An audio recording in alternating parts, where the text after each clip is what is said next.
Salut! Alors, comme prévu, petit tutoriel pour la création d'un Google Cardboard. Donc c'est un petit boîtier en carton avec deux lentilles dans lequel on peut placer son smartphone et avec lequel on peut regarder des vidéos en 3D. Alors c'est un bricolage d'une demi-heure environ, c'est assez sympathique à faire avec les enfants. Évidemment, attention, ciseaux, cutter, donc ça peut être dangereux. Mais voilà, ça occupe assez bien le temps. Et puis, à la fin, vous avez un nouveau monde à découvrir à travers la réalité virtuelle. Pas mal de vidéos, de jeux 360 sur Internet, sur Google. Et évidemment, nos vidéos à nous, en réalité immersive. Ce dont vous avez besoin, de la colle forte, une paire de ciseaux, de la colle Pritt, un cutter, une règle, deux lentilles, j'ai mis la description dans le lien de cette vidéo pour acheter ces lentilles. Elles peuvent être livrées assez rapidement par la poste, donc c'est assez facile et ça coûte vraiment pas cher. Et puis ici, vous avez un modèle à imprimer sur 3 feuilles en papier. Vous avez aussi le lien vers le PDF pour ce modèle-ci.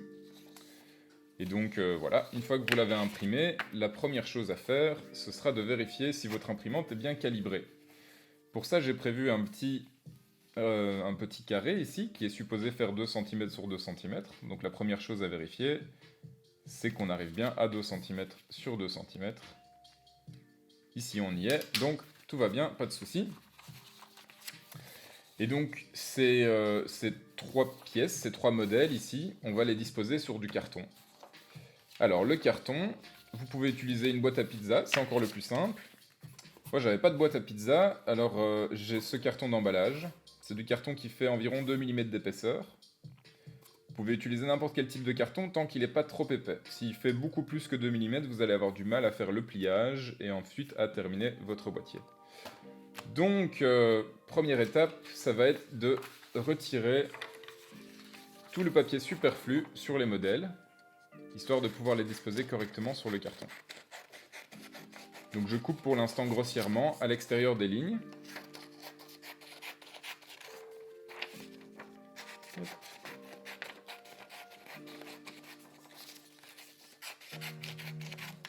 Là, tout ça c'est en trop pour l'instant, je le retire. Ici aussi.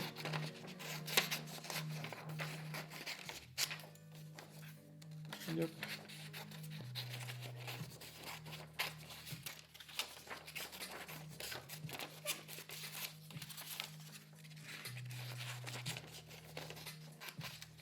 Alors ici, faites attention, donc il y a des flèches noires. Et ça dit joindre avec la page numéro 1. Donc en fait, ces deux feuilles vont se joindre à cet endroit-ci.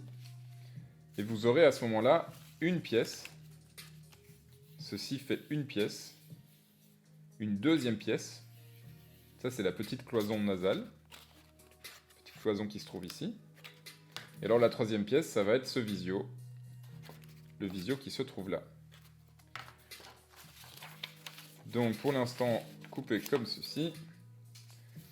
Et alors on va couper précisément d'une ligne à l'autre pour pouvoir facilement joindre les deux feuilles par après. Voilà. Ça, on n'a plus besoin. Pareil ici, je coupe à la jointure de manière précise jusqu'à ce que j'arrive de l'autre côté. Et puis là, je peux de nouveau dégrossir tout ce qu'on n'aura pas besoin.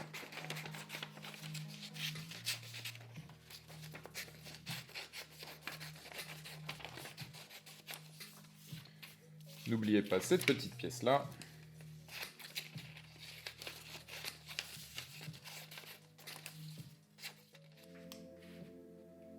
Donc une fois que vous avez fini de découper le papier superflu autour des modèles, on va chercher la meilleure disposition pour le papier sur le carton que vous avez. Alors, le but c'est de pouvoir éviter les plis, ou en tout cas si on ne peut pas les éviter, d'intégrer les plis aux plis déjà existants dans le modèle. Donc les pointillés, ça représente les plis, ne coupez pas les pointillés. Et donc ici, par exemple, je peux faire ceci.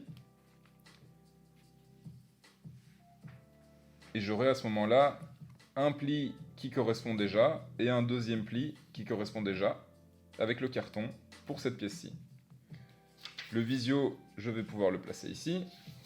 Et alors la petite partie de la cloison, par exemple ici, attention pour cette partie, si vous pouvez, essayer de garder la pièce dans le même sens que les cannelures du carton. Parce que cette pièce va avoir pas mal de force dans ce sens-ci.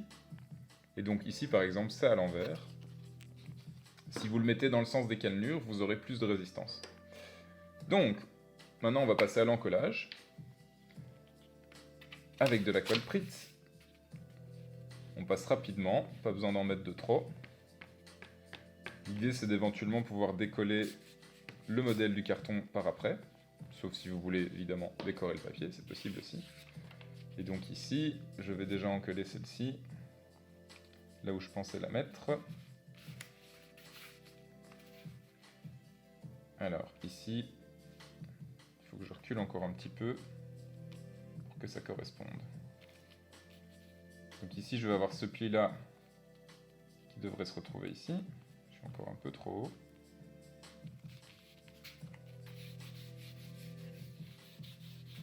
Ça me paraît pas mal. Deuxième feuille.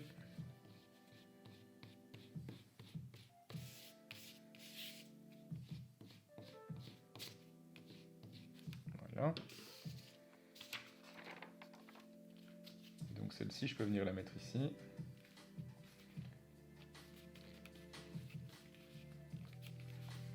Donc je fais bien attention de faire correspondre les jointures. Ici, c'était la partie avec les flèches qui disaient joindre avec l'autre feuille. Ici, j'essaye de pouvoir récupérer mon pli au maximum. Ça me paraît pas mal. Je colle. On va mettre un petit peu ici. Voilà. La petite partie nasale aussi. Yep. Dans ce sens-ci. Et alors le visio.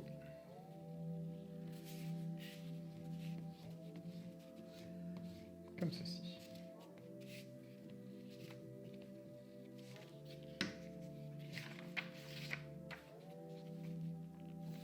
J'essaye au maximum de rester dans le même sens des cannelures de nouveau.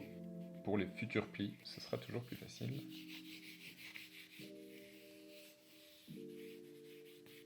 Voilà. On peut ranger la colle Pritt. Maintenant, on va pouvoir passer au découpage. Donc, pour commencer le découpage, on va se rendre la tâche facile. On va déjà débiter le carton en plusieurs parties qui seront plus faciles à manipuler.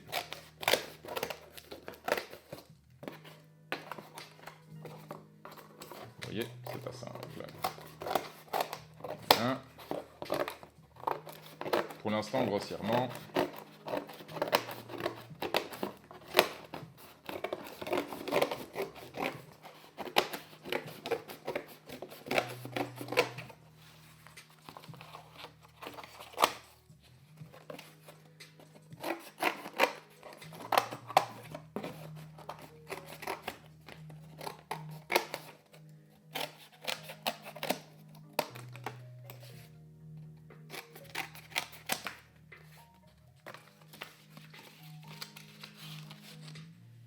Mettre ceci de côté, la petite partie de la cloison.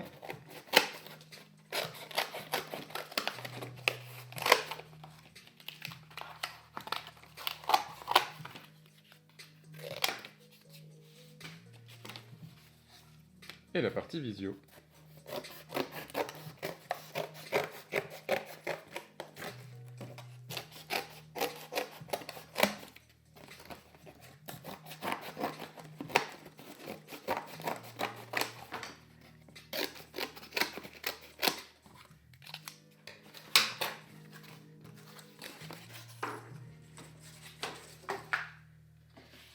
Alors, une fois que vous avez fait ça, on va pouvoir découper de manière plus précise le long des lignes noires. Donc c'est tous les contours noirs extérieurs qu'on va couper pour l'instant au ciseau. Tout ce qui se trouve à l'intérieur, on le coupera par après avec un cutter. Attention de ne pas couper les pointillés. En aucun cas, à aucun moment, couper les pointillés. Donc, voilà. Les arrondis aussi, ce sera plus simple de les faire au cutter. Donc pour l'instant, on peut les mettre de côté. Moi, la technique que j'aime bien pour bien arriver à précisément couper les ergots, c'est de les attaquer en 2 fois à chaque fois, et de tourner la pièce de 90 degrés pour avoir un beau détail.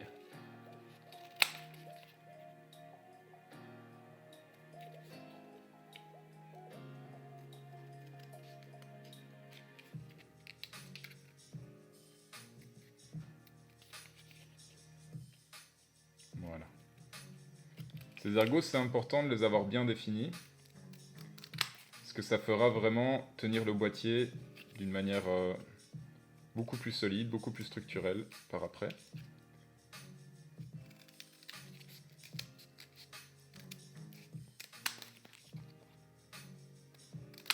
Je vais vous laisser continuer chacune de ces parties de votre côté aussi.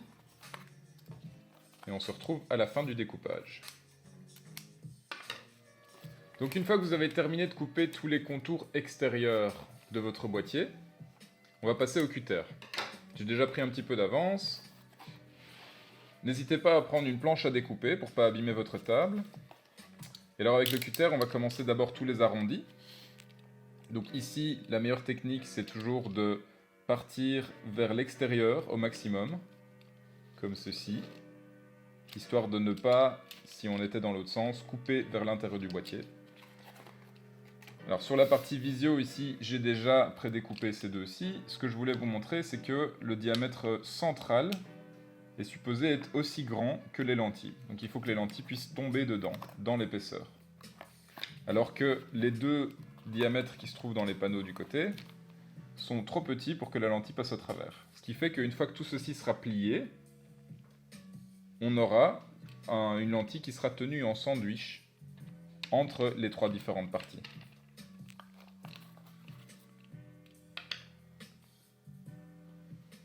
Alors, je continue donc de découper ici.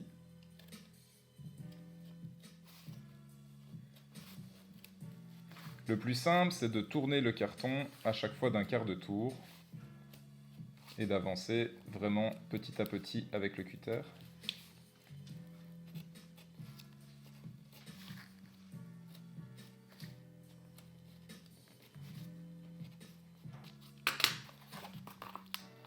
Parfois, ça demande un deuxième passage. Et voilà, on y est.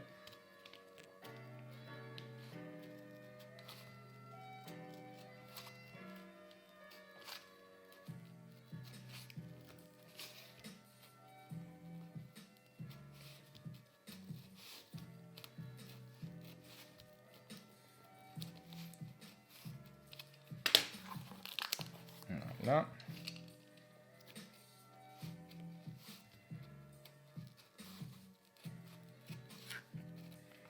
C'est vraiment dans cette étape qu'il faut de la patience et de la dextérité. Pas forcer. Si vous forcez, vous allez vous faire mal ou déraper et couper dans le carton.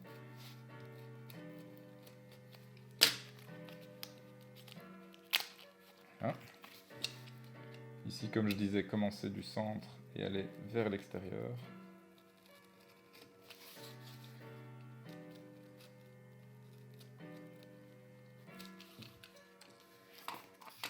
Cette partie-ci.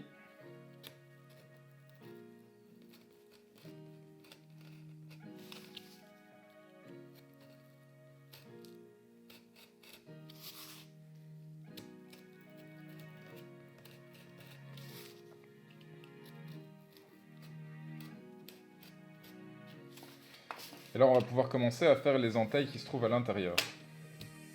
Si vous avez une latte en métal, ce sera encore le plus simple, c'est de placer la latte et puis de suivre la latte avec le cutter. Ici, je n'ai qu'une latte en plastique, donc c'est pas une bonne idée. Donc je vais le faire doucement à la main. Comme ceci.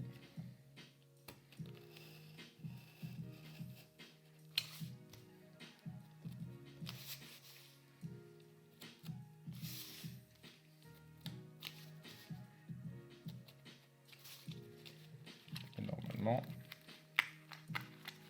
hop.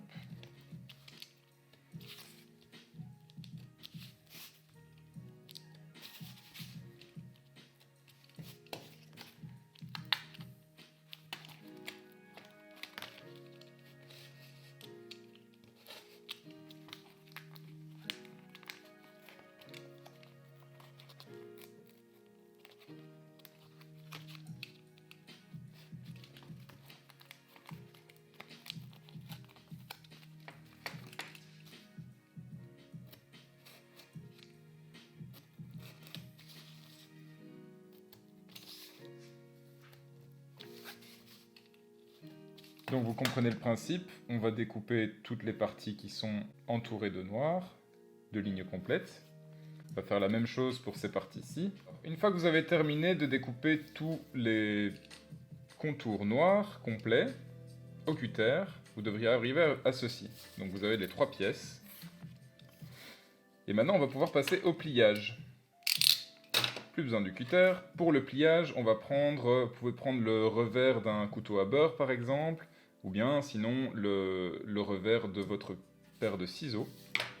Et donc partout où on trouve des pointillés, on va marquer le pli en faisant ceci. On écrase. Comme ça le pli est marqué. Pareil ici, on écrase pour marquer le pli.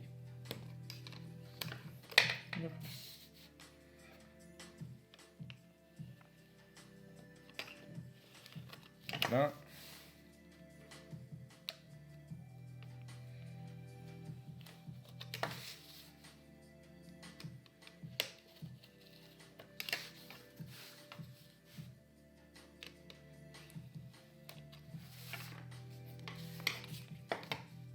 Ici, même chose.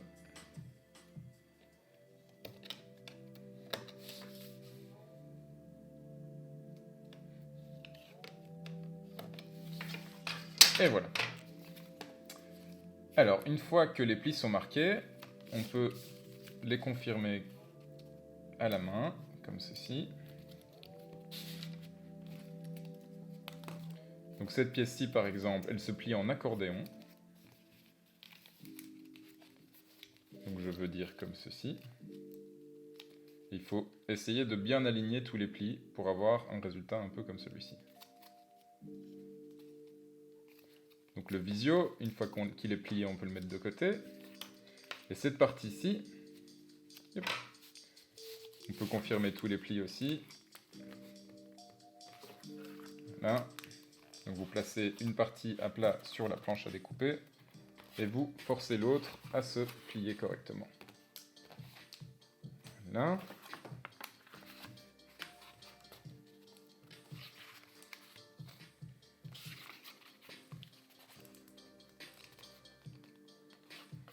Donc on commence à comprendre un peu la structure du boîtier. On a ici la partie extérieure. D'ailleurs le pli vient se mettre comme ceci. On a le visio qui vient venir se mettre à l'intérieur. Et puis on aura la partie nasale. On va commencer par encoller le visio. Si vous pouvez retirer la pellicule de papier, n'hésitez pas à le faire. Si ça colle de trop, c'est pas grave. C'est juste que sinon la colle forte tiendra sur le papier et pas sur le carton.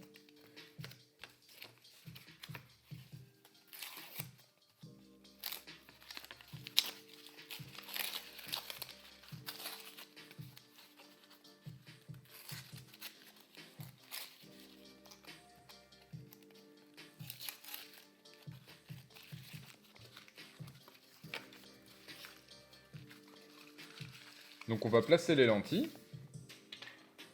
C'est très simple, les lentilles vont dans la partie centrale. On prend la Patex. On entoure les lentilles. On colle la première partie.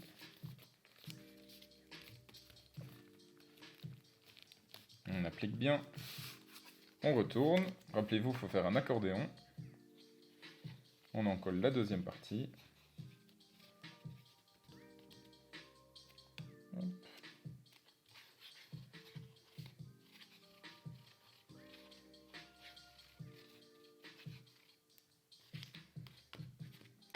Comme ceci. Et on vérifie si tout est bien aligné. Si c'est le cas, je suis assez content. Pour l'instant, on va maintenir un petit peu de force dessus. Si vous avez un objet lourd, profitez-en pour le placer dessus. Voilà, en attendant que ça colle. Alors, une fois que votre partie visio est bien collée, on va pouvoir coller le reste. Donc ici, les encoches vont se mettre comme ceci. Alors si vous constatez déjà que l'encoche est un peu trop fine, N'hésitez pas à écraser un peu avec vos doigts les ergots ici, pour qu'ils puissent se rejoindre correctement et bien tomber dans les encoches. Là. Maintenant, ça se place correctement. Ici aussi. Hop. C'est là que si vous êtes plusieurs, avoir 2 mains de plus, ça peut être assez pratique pour faire tenir tout ça ensemble. Déjà là, c'est pas dans le bon sens, voilà. Donc, la partie nasale doit correspondre avec cette partie-ci. Si vous le mettez comme ceci que je viens de faire, vous n'arriverez pas à mettre votre nez dans le boîtier après. Donc, comme ceci. On peut commencer à en coller aussi les 2 parties à la fois. Un peu de colle. Il n'en faut pas beaucoup, hein. D'ailleurs, je n'en ai plus beaucoup.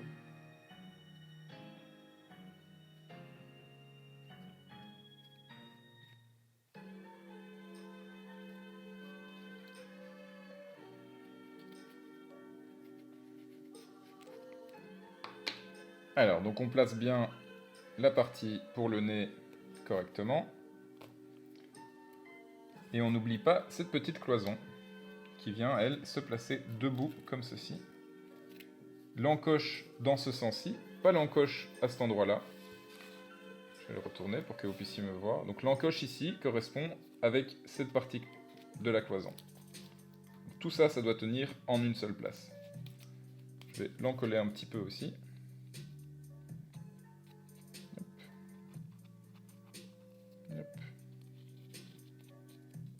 Alors, vous n'avez pas l'odeur de cette colle, mais je suis sûr que vous la connaissez.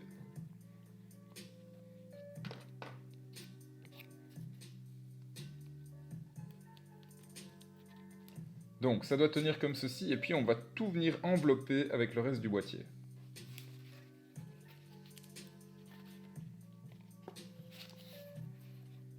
Vous allez voir, toutes les encoches trouvent leur place si vous avez coupé correctement.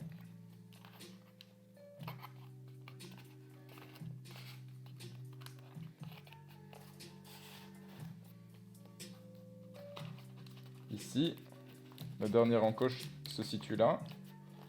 On appuie convenablement pour que tout se mette en place. On vérifie. Il faut que ce soit logique, hein. L'encoche ici pour cette partie-ci. La place pour le nez. Si on n'arrive pas à mettre son doigt comme ceci, on n'est pas bon. Et alors, on termine avec de nouveau un point de colle à cet endroit-là.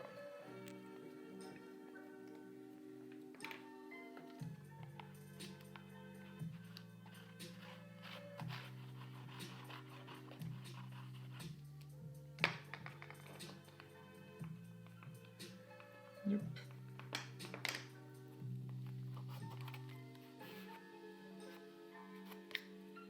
Si vous voyez qu'il y a de l'excédent, n'hésitez pas à le nettoyer un peu.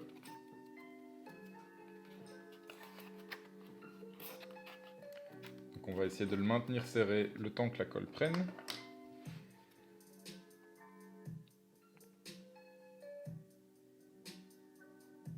Alors une fois que la colle a pris, vous avez terminé votre cardboard. Vous pouvez décider de le décorer si vous êtes avec des enfants par exemple. Par sécurité, si vous avez des bandes de velcro, c'est le moment de venir mettre un petit carré de velcro de chaque côté et de mettre l'opposé juste ici pour pouvoir fermer le boîtier comme sur cet exemple par exemple. Le but c'est que votre téléphone ne sorte pas tout seul quand vous êtes en train de regarder. Donc vous placez votre téléphone à l'intérieur comme ceci. Vous vérifiez qu'il soit bien droit. Il faut bien qu'il soit posé contre le fond. Et vous refermez le clapet. Si vous n'avez pas de velcro, vous pouvez utiliser un élastique qui fait tout le tour. Ou bien regardez comme ceci en maintenant le boîtier fermé avec vos doigts. Je vous conseille quand même d'essayer de mettre du velcro ou en tout cas une bande de tape que vous pouvez réouvrir et refermer pour pouvoir avoir un usage assez confortable de ce boîtier. Pour le reste, vous pouvez désormais regarder toutes les vidéos en 360, toutes les vidéos en 3D qui se trouvent sur internet sur YouTube, ainsi que celles qui vont se trouver sur notre chaîne. Et évidemment, il y a pas mal de jeux en réalité virtuelle via l'application Google Cardboard que vous pouvez regarder avec ceci. Voilà, merci d'avoir passé ce moment avec moi et j'espère que ça vous a plu. Bon visionnage.